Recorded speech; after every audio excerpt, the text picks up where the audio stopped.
صحیح بخاری حدیث نمبر 553۔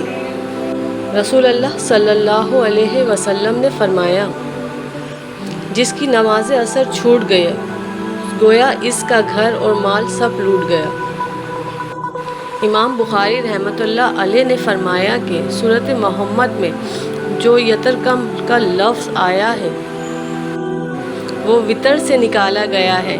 وطر کہتے ہیں کسی شخص کا کوئی آدمی مار ڈالنا یا اس کا مال چھین لینا۔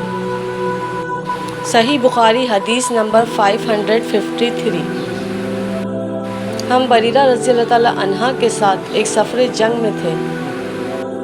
ابر و بارش کا دن تھا۔ آپ نے فرمایا کہ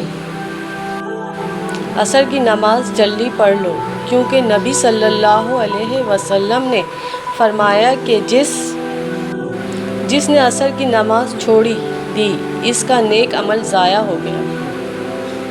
صحیح بخاری حدیث نمبر 554۔ ہم نبی صلی اللہ علیہ وسلم کی خدمت میں موجود تھے۔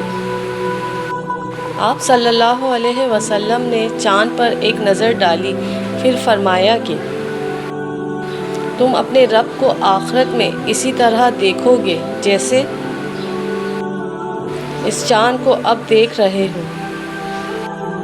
اس کے دیکھنے میں تم کو کوئی زحمت بھی نہیں ہوگی۔ بس اگر تم ایسا کر سکتے ہو کہ سورج طلوع ہونے سے پہلے والی نماز فجر اور سورج غروب ہونے سے پہلے والی نماز عصر سے تمہیں کوئی چیز روک نہ سکے تو ایسا ضرور کرو۔ پھر آپ صلی اللہ علیہ وسلم نے یہ آیت تلاوت فرمائی کہ بس اپنے مالک کی حمد و تسبیح کر، سورج طلوع ہونے سے اور غروب ہونے سے پہلے۔ اسماعیل راوی حدیث نے کہا کہ عصر اور فجر کی نمازیں تم سے چھوٹنے نہ پائیں، ان کا ہمیشہ خاص طور پر دھیان رکھو۔